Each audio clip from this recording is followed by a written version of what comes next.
G'day guys, back at the Outer Circle, and today I want to take some time to look at some of Games Workshop's recent releases. So, not Black Library specials, not Horus Heresy, 2.0 Electric Boogaloo, whatever it might be. No, just plain old Games Workshop. So we're going to look at the two Designing the Eldar articles and the new Chaos Space Marines from Kill Team, and get some of my thoughts on these. So first things first. This redesign of the Guardians, on point, very on point. It is nice to see, and I think what they did here is exactly what we wanted with Chaos, which we mostly got, and with the Primaris Marines, which sadly we didn't get, which is taking the existing design and just updating it, refining it, making it a little bit sleeker, using the digital design technology we have these days to perfect the faces, which obviously were hand sculpted back in the 1990s when we got the old Guardian kit, versus today where you can go in and if something's wrong, you can quickly edit the digital file and change it to what you want. Everything else is pretty much identical between these models, just refined, really. And that's great. That's exactly what I wanted to see, and I'm really happy they did it. When you get to these Warlocks and such, again, the same deal applies. And I like the fact that with these characters, especially the HQ character, they have the option of some modification, some ability to repose them. I love that. The fact that the weapons are not touching the cloak, or there isn't some big billowing cape that the arms are attached to. You could cut the arms off on these guys underneath the shoulder pads and change out the arms to basically swap from one model to the other here. No issue. Because it is the same base model, of course, but I don't just mean swapping from one of these models to the other. I mean to any model in the Eldar range. You put a different set of arms on these guys. That is really easy to do, and that is the sort of conversion that I like to see happening out there. The only downside, of course, is the pointless tactical rock, and I really ram it home on this channel, but tactical rocks are bad, inherently, because some people say, oh, but it's really easy, you don't have to have the tactical rock on there, cut it off, whatever it might be. Yes, that's fine, and if it's optional, like I think it is on this model, great. Being able to swap out the rock for something else is awesome, because many people who base their miniatures don't, if you're doing something like Zone Mortalis, for example, then you start to question why a model is on a random piece of wraith bone or a random rock in the middle of Zone Mortalis. It doesn't look right. What is it doing there? And so you have to repose them, and a lot of the time one foot is up in the air, so you have to find an object to repose them on. That's why they suck, and that's why it's much better when it's an optional accessory. And like I said in the past, having a tactical rock to mark out characters, you kind of can get away with it, but when it's on every single character, then it's no longer special. And when it's also on a heap of the infantry models, the basic infantry in an army, then it's really not special, and it becomes just confusing. And yeah, I, for one, get sick of cutting tactical rocks off models in order to make them work on my bases. That's why it's a problem. But these models here I really like. I like this updated design. This refined aesthetic works really well for me. And of course, working our way down through this, looks like Storm Guardian's got an update as well, which is neat. No more of the white metal / finecast upgrades from way back in 2nd edition. And this is an interesting one here. At first I thought they cut off a regular weapons platform with that image of the old epic wave serpents. They haven't. That actual thing, it's just weird placement of the picture.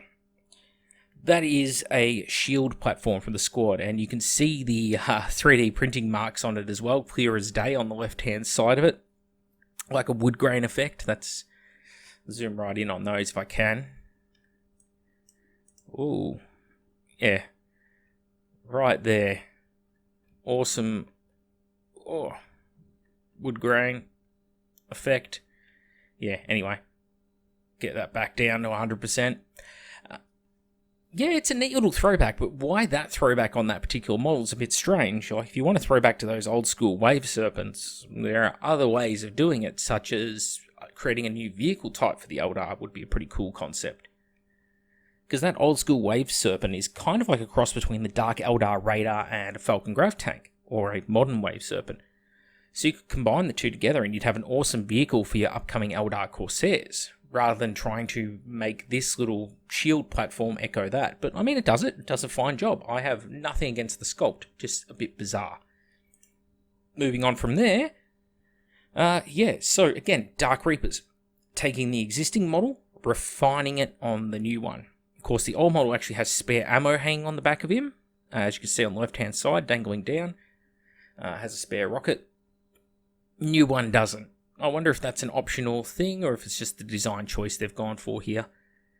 But I really like the new ones. In fact, I love the new ones. They look beautiful.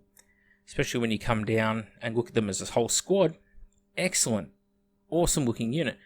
Interesting that they have the Eldar, is it Mirai Heg, I think it is, the Eldar God of Death or whatever, seems to be included in the box. That's fine.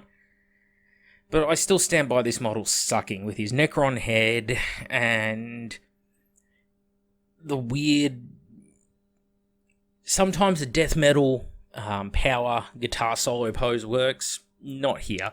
Not for me anyway. For other people he might.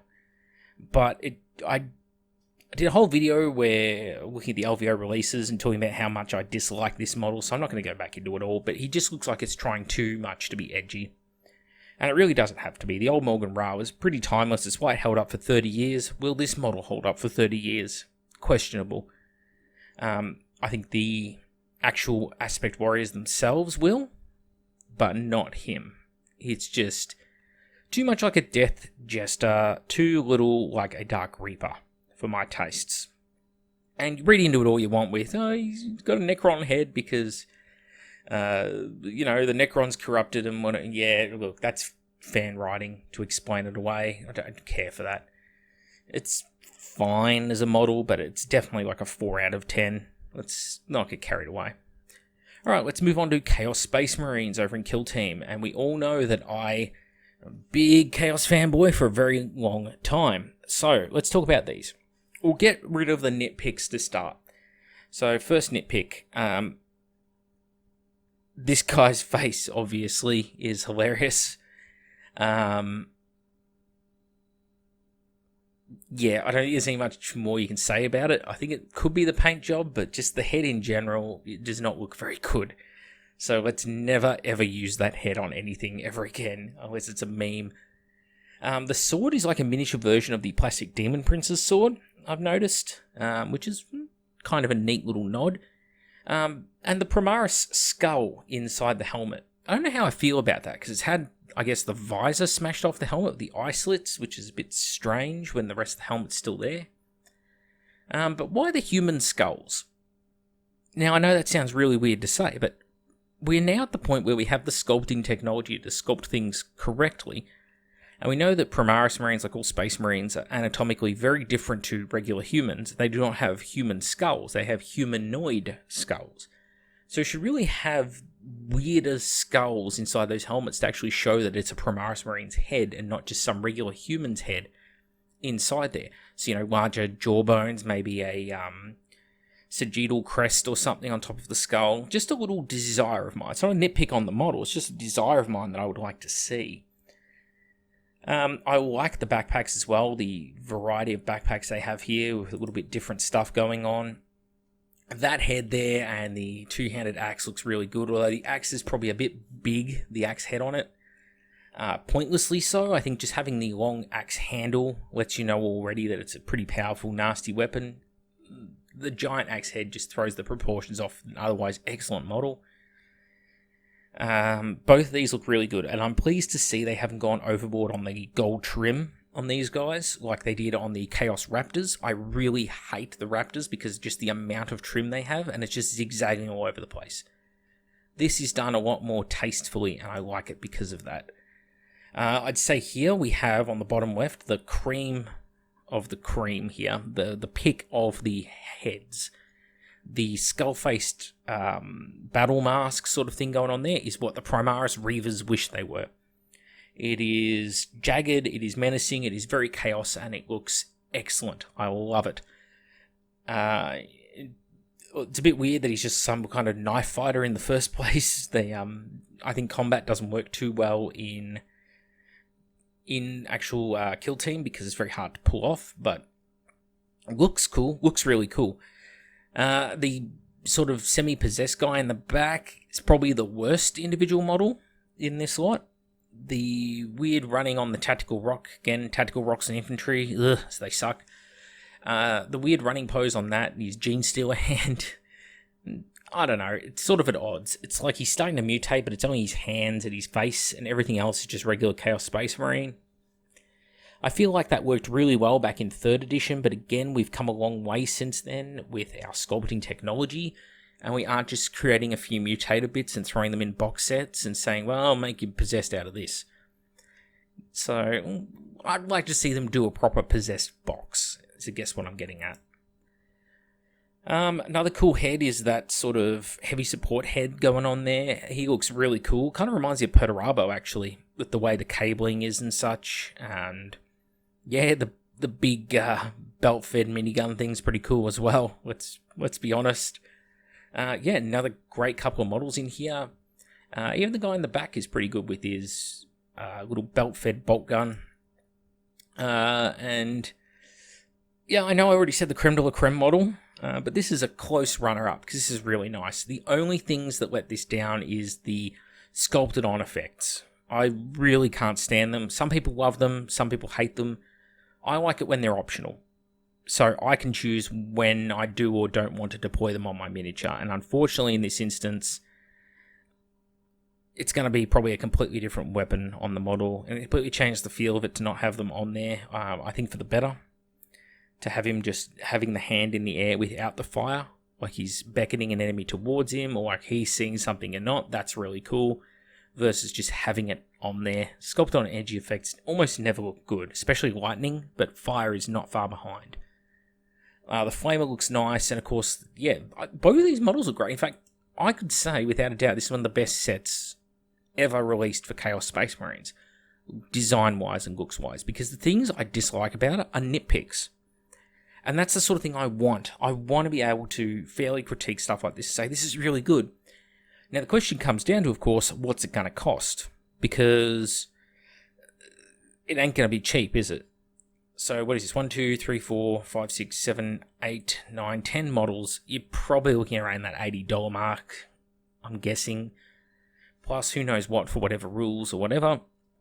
It'll be interesting to see when it drops what it actually is. Hopefully it hasn't dropped in the making of this video and I look silly, but well, I'm giving you my impressions of these things. I literally pulled up Warhammer Community just to look at it today, saw these and said, well, let's make a video.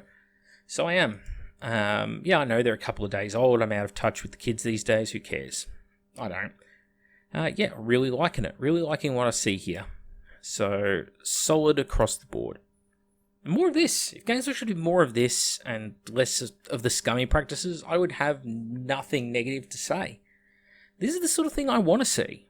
So, and kudos to them for keeping the tactical rocks to the one guy. The only guy I can see with a tactical rock on his base is this possessed guy here. So that means you can put these guys into any environment you want to without chopping and changing, and that's just great. I love that. Yeah.